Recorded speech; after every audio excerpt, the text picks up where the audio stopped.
my choice.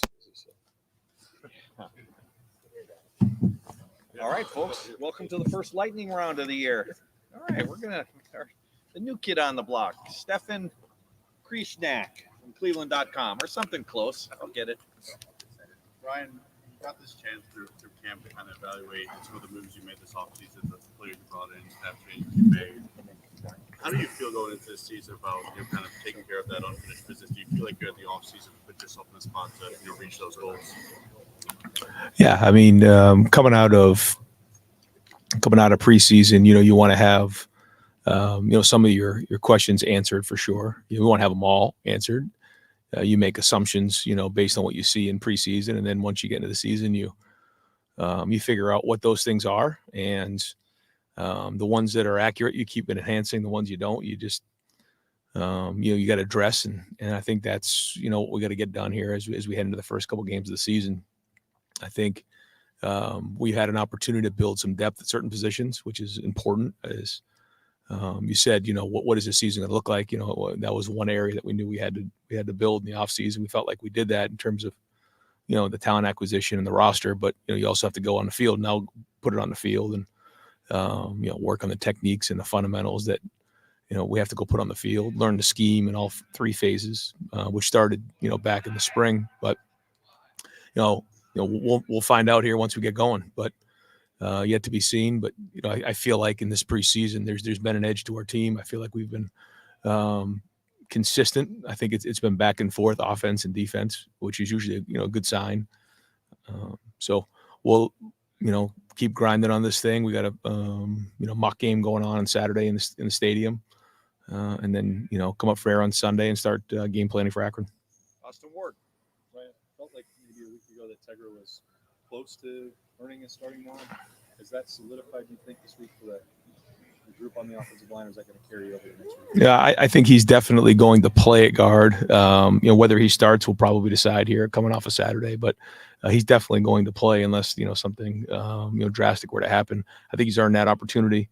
How much and if it's the whole game, and we'll decide that as we get probably through the weekend, but for sure he's earned the right to play in this game. And again, we'll wait a couple more days to decide who the starter is going to be.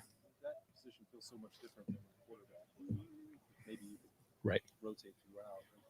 And do you feel better about the overall playable depth in that spot? Yeah, I do. And a lot of it had to do with because we had to put guys into some starting roles, and it's all positions, but certainly in the offensive line, when you're taking reps with the 2s and 3s, and all of a sudden you get pushed up with the 1s, you better tighten up fast, and you get an idea of how guys can hold up, especially when you're blocking our defensive line every day. So I think that was something that was definitely addressed here, this preseason. I think Austin Saravel stepped up in a big way, with Donnie being out. And then, Carson can play both guard and center, which is good.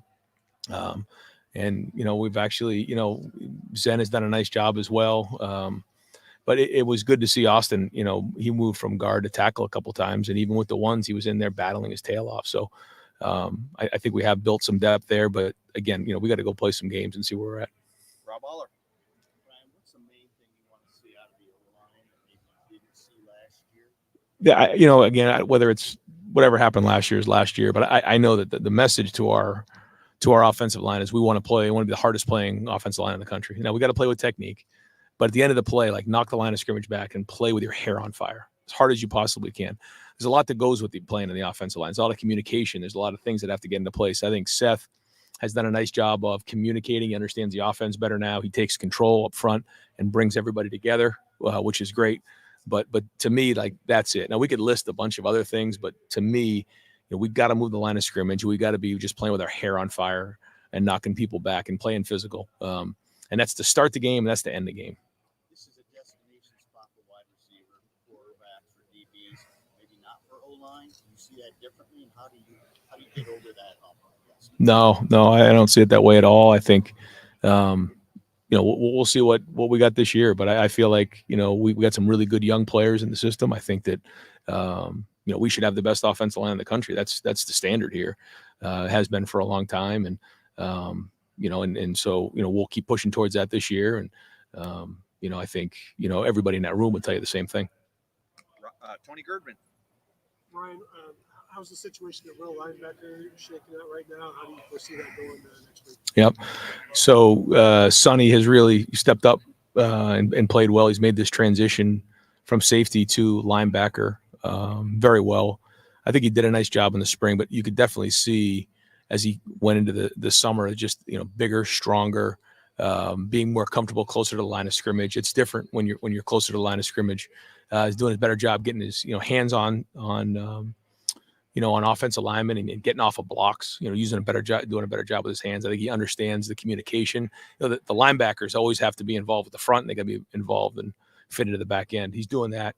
I think he's looking forward to playing in a game and getting an idea of what it all looks like. But I can tell you in practice, he's playing fast, he's playing violent, and I think he's he does a nice job of taking the meeting to the field, being very intentional about his work, but playing really hard. Is he the number one right now? Yeah, I haven't talked to Jim because we'll make that final decision here over the weekend, but he's certainly the leader in the clubhouse.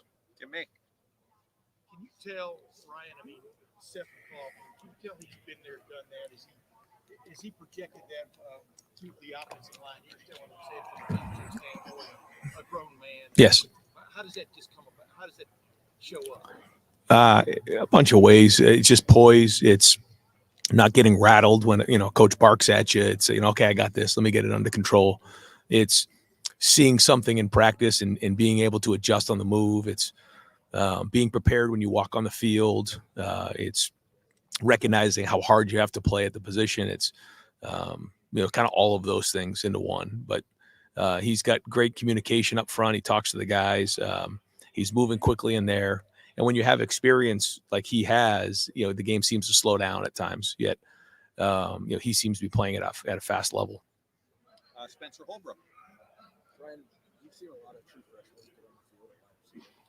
Do you see that in Ryland? And have you seen him in the last couple of weeks take a step to where he may force himself into that rotation? Yeah, there was a point where he got a black stripe off, and I feel like he took a step in the right direction. When you come in the summer, it is very difficult to get on the field, especially early in the season. Whether he does or not, we'll see. But if he continues to practice the way that he's been practicing, then he'll give himself a chance to be in the rotation midway through the season or later in the season, which is similar to some of the wide receivers we've had before. You've seen some of those guys get some reps early in the season, but then make an impact later in the season. I think that's probably more his path right now. Now, he shows up and starts doing great, then, we'll give him the reps he deserves. Where like Jeremiah is in a different situation because, he came in here in January and he was a little bit ahead. Anybody who comes in January, to me, I don't look at them as a freshman anymore.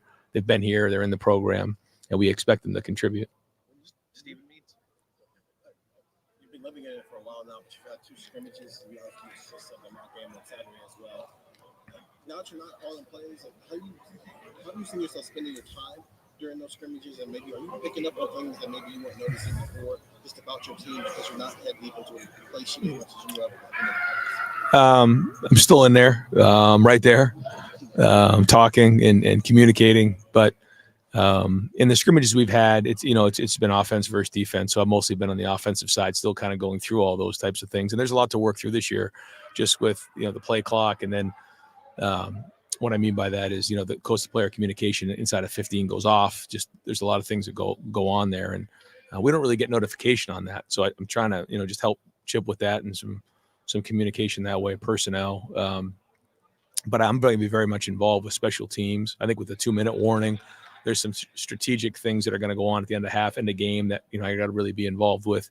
But to your point, just overall, just looking guys in the eye, making sure that.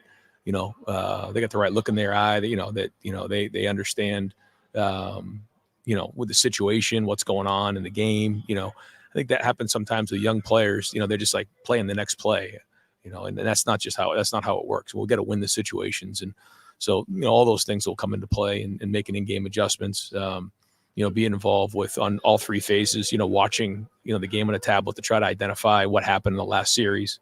I think all those things will be happening. Dan Hope. Ryan, have you guys made a decision on who the starting punter will be yet? Right now, Nick is going to be the starter.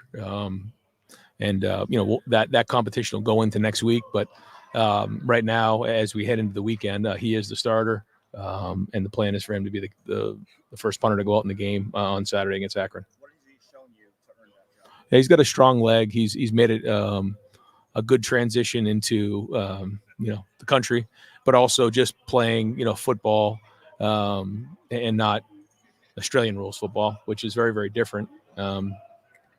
The snap to kick has really improved. That was one thing. He's a taller guy, so the ball has to get out of his foot faster. I think he's done that. His hang time has been good, and he's been more consistent. You'll see, he'll kick a few that'll just go right out of the stadium. He just got a strong leg.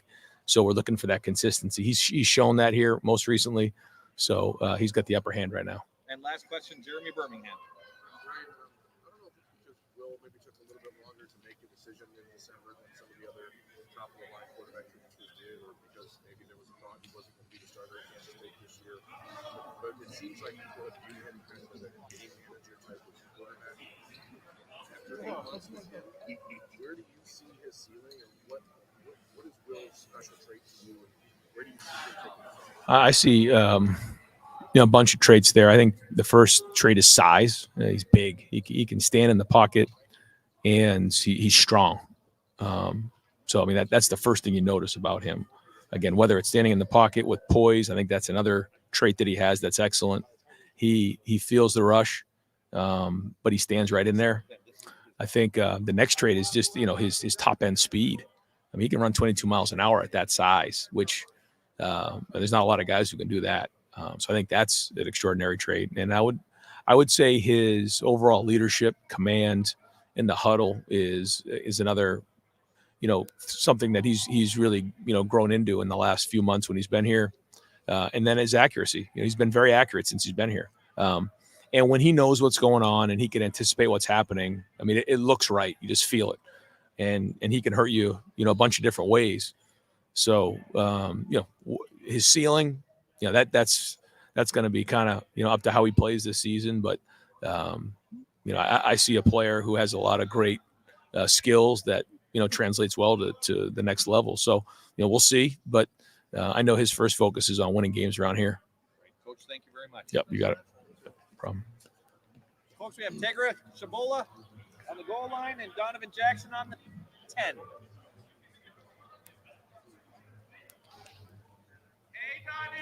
Pronounce it again, Steve.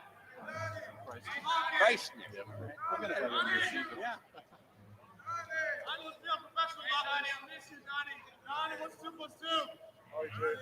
Great. Good. Hey, Donnie. Hey.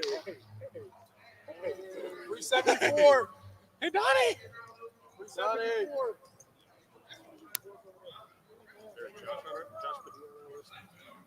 Josh Padilla.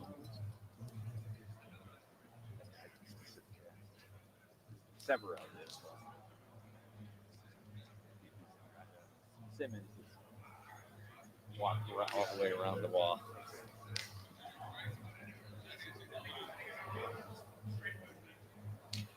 Let's go.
James, all right? You getting the ice bath? I'm getting in right now, yes, sir. I'm about to go straight into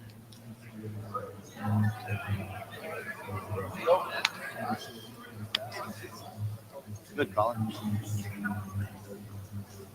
10 more there. Just if you don't mind, just walking over there with him. Yeah.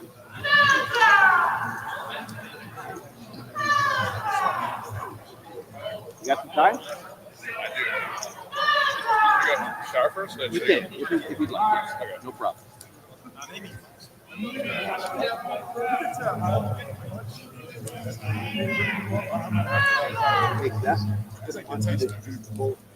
I bought $450. Never left out. I took another one time. I actually did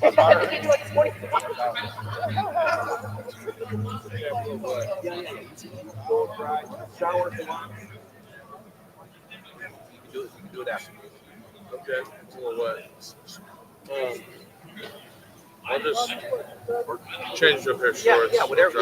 Yeah, that's fine. Yep. Thank you.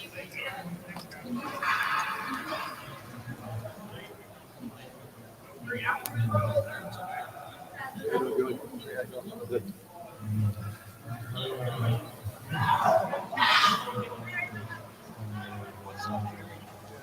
Thanks for doing that. Brian's not here, so get that out of the way. Yeah, no, that worked out well. Folks, we have Coach Justin Frye on the 20.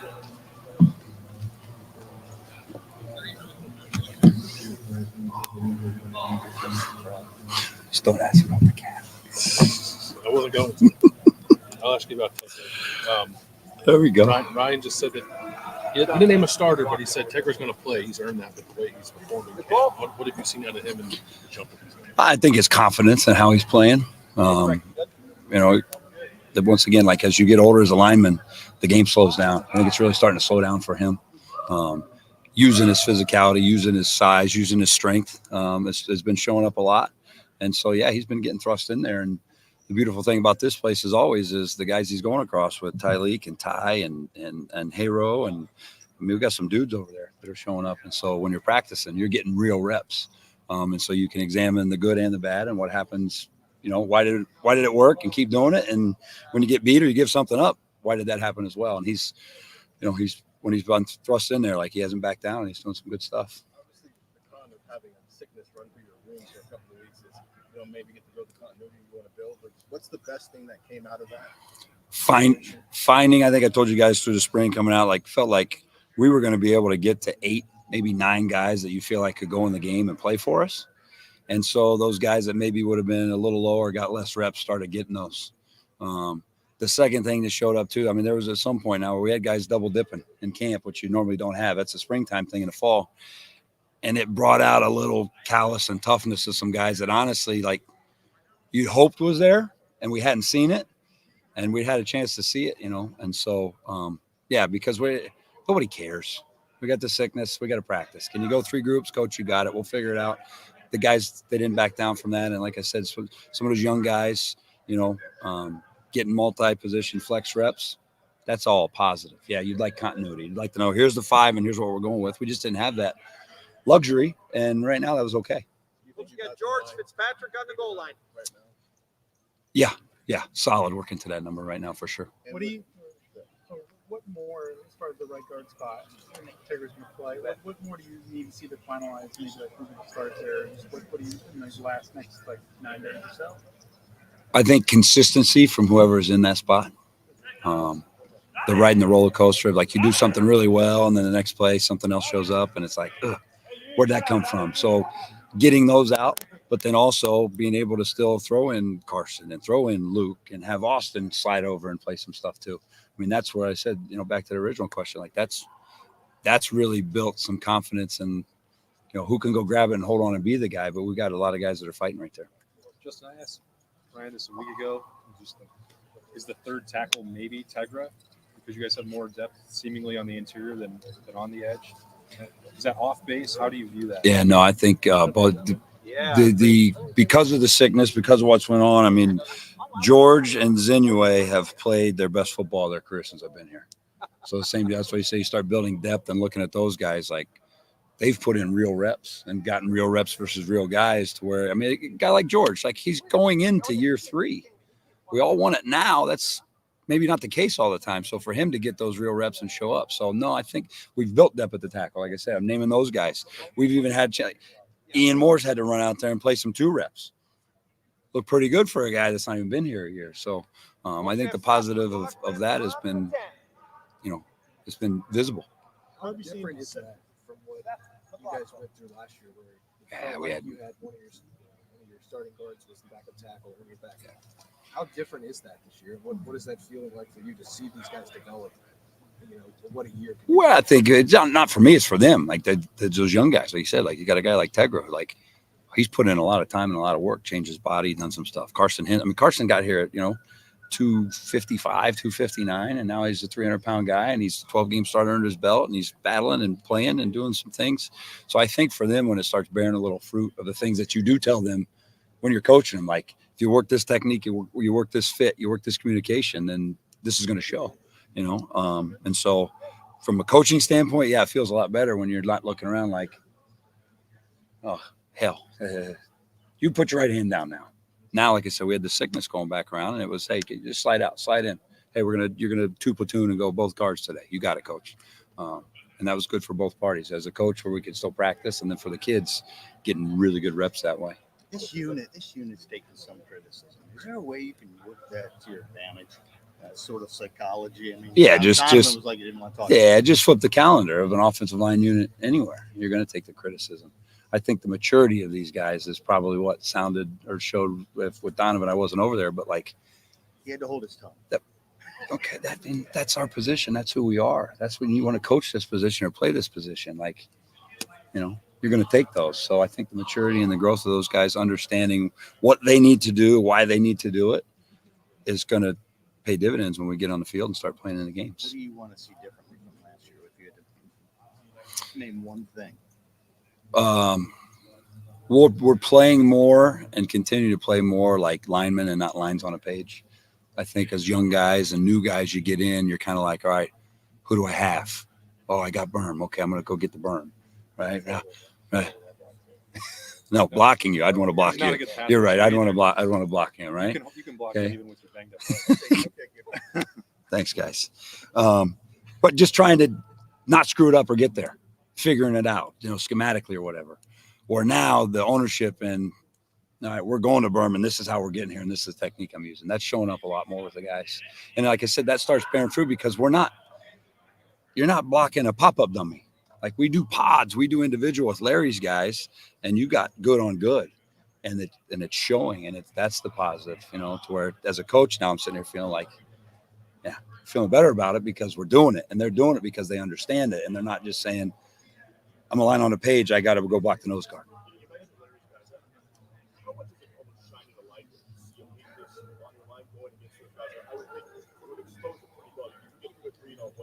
Yeah, it's another proof though of when you're in a matchup game. Ryan talks about this all the time. Like it's you versus you. If you don't take the right step, if you don't communicate or get the right fit to the right identification, then really good teams or really good players are going to take advantage of that if you give them something that way. So you're playing you. So for us, to answer your question, yeah, the expose, like, why did I get beat right there? Did he beat me or did I give it to him and he took it? And then Larry's guys can do the same. We get whatever the technique may be on a zone play or a gap play or whatever it may be, and we hit something big, he can watch it and say, hey, did you miss their fit? Did they miss their hands? So that, that good on good that we're getting to go is going to expose a lot of things, not necessarily of how good you are, but when you don't play as good as you are, if that makes sense. This might be too general of a question, but how have you seen your, recruiting approach, recruiting pitch mold change over the course of your time? It's still all about, in my mind, in our mind, like the evaluation. Like you have to be a guy that can come here and grow and perform and play. The changing has really been with the NIL landscape. And so figuring out what that piece really is, how vested and how far you have to be in that, what's their priorities. So I think that's going to be a fluid thing. But at the end of the day, like, I sound boring and cliche, right? But like if a kid loves football, wants to be great, wants to get developed, wants to be around and play against Larry's guys and those guys in practice, and we feel like we've evaluated them through camp or through tape and we've offered those guys, then we want to go get those guys. Is that 40? Is that 60? Is that 90? I mean, that's off our evaluation and what we have. So from the game of football hasn't changed. Recruiting changed, yeah, and all that, but you still got to take guys that you can go and develop, because that day one ready-made guy in the offensive line set, point them out if you find them for me. You know what I mean? Because they're few and far between. Had a roster full with, 5-star wide receiver, quarterback, corner, wherever, and it seems like there's been a little bit of a struggle to get those top guys, to secure those top guys. Do you feel like your approach with NIL as a part of it, do you feel like it's working? Do you feel like the pitch that Ohio State here? Yeah, because we're not done yet. I mean, keep your head on a swivel here. December's a long way away, and the weekend's coming up soon, and where guys are, where they're getting recruited, what position they're for. I mean, that's what we have to do. That's my job. That's coach's job as we go together. It's like evaluating guys that we feel can come here and develop and play and help us to continue to win. And so, yeah, stars matter. Sure. My wife could point out and look like, that's a 5-star. That's a really good guy. Right.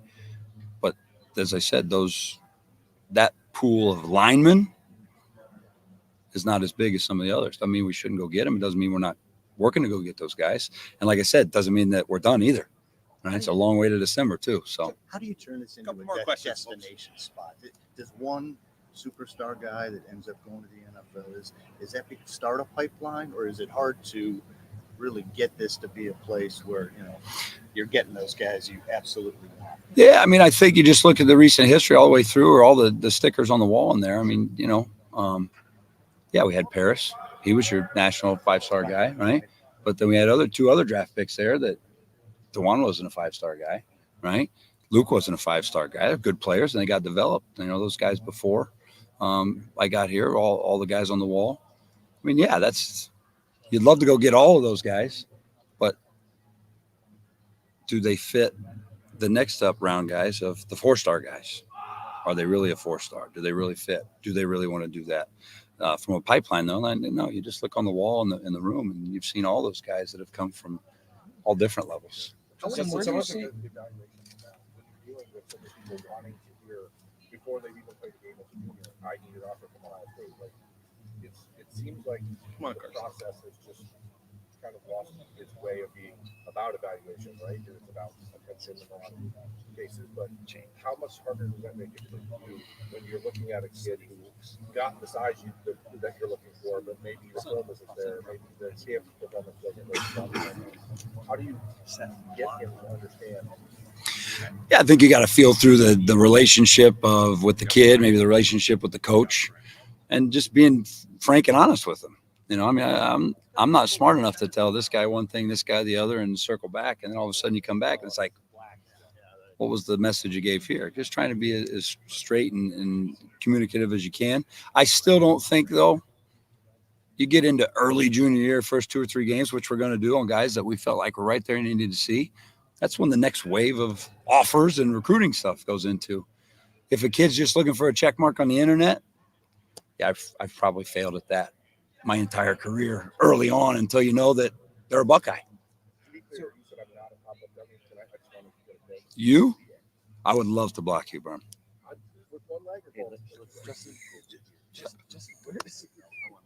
I'm trying to get one more serious thing. Gotcha. You got 3 guys on the left side. Last question for Coach. That all have 20-plus starts. You've got Josh Frye, who's got, I think, 15 now. Then you got one who's either going to have 12 or have none. Mm-hmm. Where does that experience show up when you're watching day to day, down to down, play to play, evaluating? It could depend on the day. Like you're in the doldrums and the grind of camp, practice 12, 13, 14. That veteran guy that kind of grabs the guys like, fellas, we've been here. Let's go. This is a little tough. We got to pick it up. We got to go. Could be in a situational deal.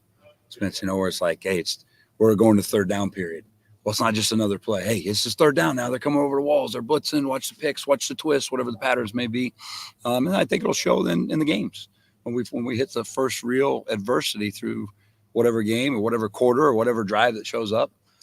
Then that's the next time it'll show up because they've, as you said, there's gamesmanship there. They've been in that and they know now it's not the first time like, whoa, what's happening? It's, hey, this is happening. Here's how we get through it. The hindsight is super 2020 with this, but like Is that something that you think that you guys were just kind of missing last year with a brand new center and 2 new tackles and, you obviously had Donnie, but like, do you think that you were missing a little bit of that? Get your ass in gear, let's go. Yeah, you just have a veteran experienced guys. I mean, you had Matt there who played a lot of ball. You had Donnie who was coming into it, but then you're replacing him with 3 new guys. One coming from across the country, and the other 2 guys that were coming into it. So I mean, experience helps a ton. And what's experience? You just said it. I've started this many games, which means he's played this many thousand reps. I've started this many games. I've had this many reps in the red zone or this many in a whatever situation it may may Coach Simmons, like him being here for last one. Jerry's dying me. All right, 15 more. No, last one. Where have you seen Josh grow over the past year? Now he's Which one? Yeah, right. It's like 30 Josh and Simmons. I think the game for him has slowed down just in the verbiage and the communication part. It's the same. I keep trying to be a line on a page and knowing what was the call and how am I getting there to now the next phase of like, I have him, but I may need to make this call because I might have a combo or something there. So I just think the reps with him being in the system, being in the techniques and the things and the toolbox he's built has allowed him to use his skill set, which is really high. You mentioned Harris and Dewan as guys, but obviously the other guys also work with him too. With Joshua Simmons, can his development here also be a recruiting pitch of that's a guy who came here from San Diego State and Absolutely. one way, and now can you use him? Yeah, there's all different types of stories. I mean, you get a guy that comes from far away, out of state, and buys in and bites in and develops and goes on and I mean, if he's walking across the stage or he's getting his name called, then he's the next sticker on the wall in the O-line room, and then it's the next guy looking and saying, we've done it with this guy, we've done it with this guy, and everybody's story is a little different, but they all got to where they wanted to go. Coach, thank you. Thanks, guys. Thanks, guys. To watch A lot. next month. Is A that lot. normal? Is that typical? Yeah, has to be because recruiting's ever evolving. So. Hey, Justin, thanks. Thank you, Thanks, Coach. guys. Folks, we have Zen Mahalski on the 20.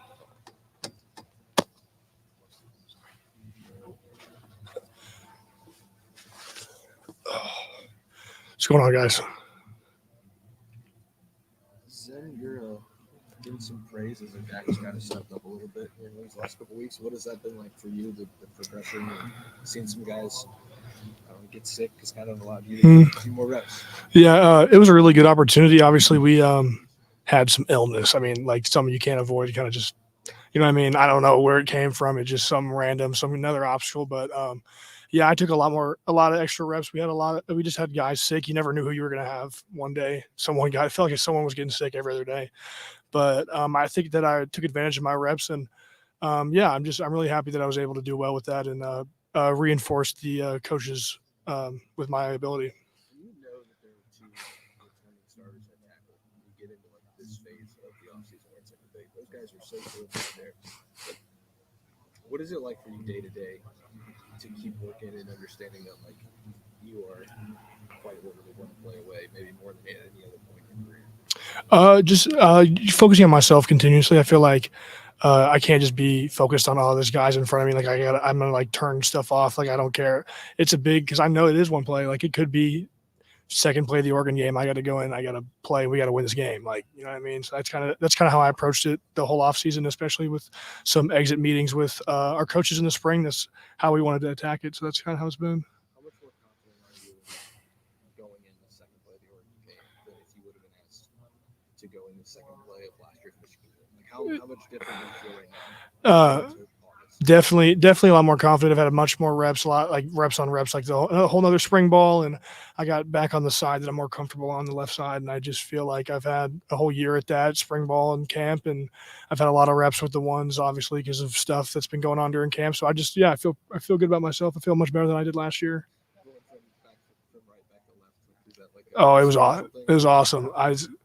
People don't understand it until you play tackle, but that is I feel like one of the hardest things you can do is going from right to left or just switching up from your non-dominant hand side to your dominant hand side. It's a world of difference, especially when you're like going against defensive ends that are going to take advantage of anything that you give them. Yep.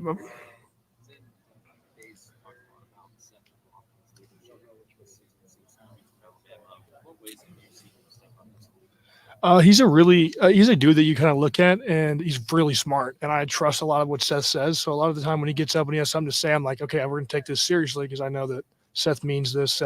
He has something behind that. Like I know that he has good meaning and that whatever he's saying is probably important. So yeah. How would you describe his leadership style? Is he someone that leads by example? How would you really describe the way that he's contributed to his leadership? I would say more of a like lead by example kind of guy. And when you need someone, like if it is going bad and we need someone to step up and it seems kind of quiet, Seth will get up there and say something. But I think that he's more of like a do it right, like this is what it's supposed to look like kind of guy. You know what I mean? Like you're not necessarily up there rah rah all the time, but he's going to be there and he's going to be a good example for everybody behind him.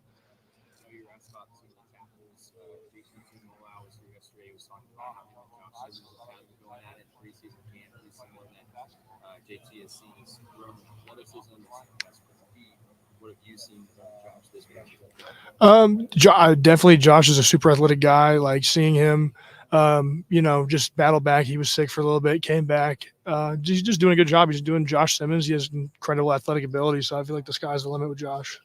And then also talking about Tiger Chicola and Carson kind of positioning that right guard spot. What do you see for those two guys? Both of them just taking their reps, doing a good job, like not just like sitting there and being like, all right, this is another play. Like I see them fiercely battling for that position, so I think they're both doing a great job.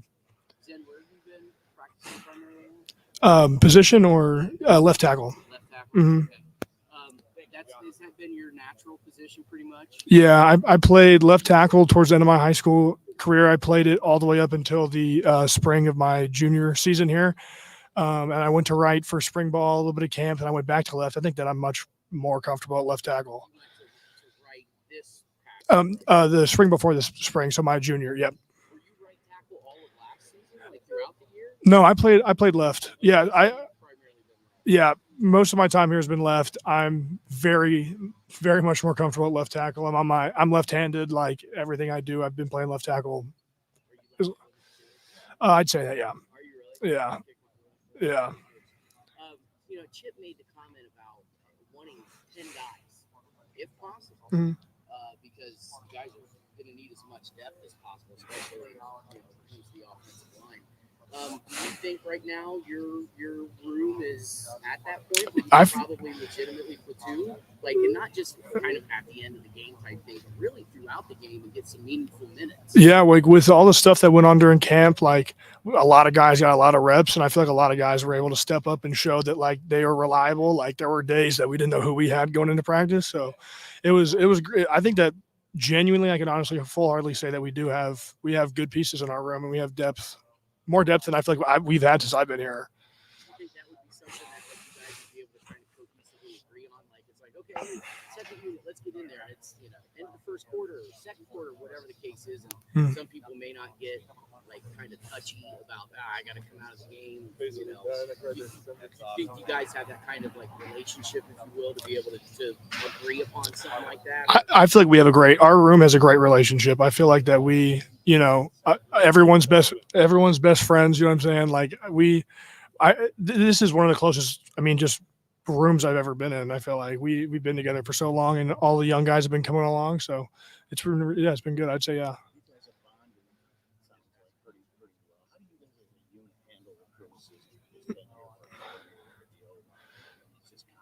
Yeah. Yeah. When you're at a place like this and everything around you is really good, you got to keep up. And what Coach Frye always tells us is that we have who's in our room. So like, there's no, like, it's on us. Like you look at your brothers next to you and it's on all of us to uphold that standard and just keep kind of like fighting to be the best version that we can be of our offensive line unit and put it out there on game day. This year than maybe years past?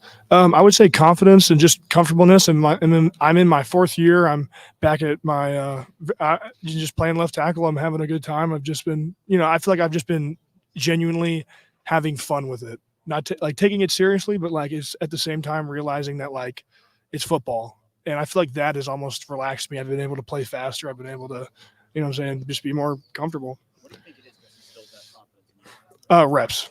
For sure. Reps. I've had a lot of reps this camp, and yeah, just say that. Is this a camp you probably had the most reps of any camp you've Oh yeah, I mean, probably the first week of camp, I was taking like 30, 40 reps of practice. I feel like just because we were going back to back, me and Austin, just going ones and twos, and you know what I'm saying. We had guys sick and whatnot, so yeah, I got a bunch of reps. So yeah, I feel good about it. How have you seen Austin take to playing tackle? He's doing good. I feel like Austin, he gets out there, he's tired. It's like the end of the rack. We're switching off. We don't have anybody, so I think that sometimes it's kind of just like, oh, I got to go out there. But he's gotten better at it for sure. In general, like him playing both tackle guard, like what are the things you've seen from him? Seeing Austin go to, I mean, gosh, I feel like Austin's made such a big jump this year from last year guard. I mean, obviously I didn't see him a whole bunch last year because I think he was primarily on scout team, but this year, especially spring ball, I saw him take some strides, but this camp, especially Austin has stepped up so much. I've seen so much more from Austin. Awesome. Yeah. Thank you, Zen. Yep.